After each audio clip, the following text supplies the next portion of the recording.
నమస్కారం. 1905లో చికాగో నగరానికి Paul tea Harris లాయర్గా వృత్తిరీత్యా ఒక పల్లెటూరు నుంచి చికాగో నగరానికి మారి కొంతకాలం ప్రాక్టీసు చేస్తూ నలుగురు స్నేహితులను కలుపుకొని మనం ఏదన్నా చేస్తే బాగుంటుంది అని చెప్పిన ఉద్దేశంతో ఈ రోటరీ సంస్థను స్టార్ట్ చేయడం జరిగింది 1905లో.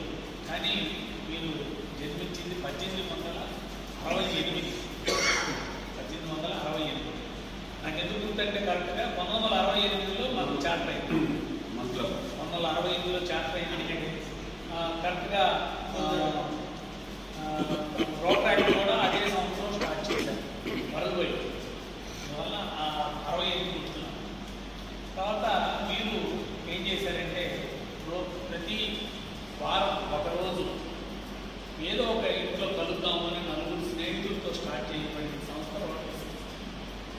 ఈ నలుగురేళ్లలో ఈరోజు ఈ ఇంట్లో కలిస్తే నెక్స్ట్ వీక్ ఆ ప్లేస్లో వారు కలిసేటట్టుగా ఏర్పాటు చేసుకొని ఈ సంస్థని దినదినాభివృద్ధి చేస్తూ ఈరోజు ప్రపంచవ్యాప్తంగా 200 దేశాల పైచీలకు 12 లక్షల మంది 1.2 మిలియన్ రొటేరియన్స్ తోటి దేశం మొత్తం సేవా కార్యక్రమాలు చేస్తున్న ఏకైక సంస్థ రోటరీ.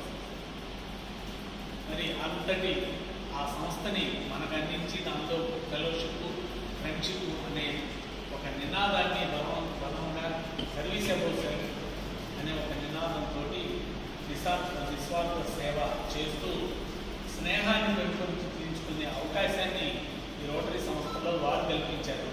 వారి జన్మదినం మనం జరుపుకోవడం, దానిలో భాగంగా మనం ఈ వాటర్ బాటిల్స్ని ఆ స్కూల్కి అందించడం చాలా సౌకర్యం. పర్టికులర్గా ఆ స్కూల్లో మనం ఆర్ఓ ప్లాంట్ కూడా ఇచ్చున్నాం. మరి అది బాగానే పనిచేస్తుందని చెప్పని నేను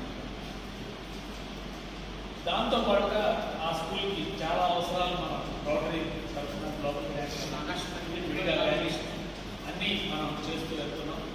మరి దీన్ని కూడా మాకు అక్కడ మీ పిల్లలకి అందించడానికి ఒప్పుకున్నందుకు సత్యనారాయణ సింగ్ గారికి అభినందనలు తెలియజేస్తూ పాల్ టీ హ్యారిస్ ఇచ్చిన ఈ రోటరీ సంస్థను దినదినాభివృద్ధి చేస్తూ ప్రపంచంలో ఒక సేవా సంస్థగా, ఒక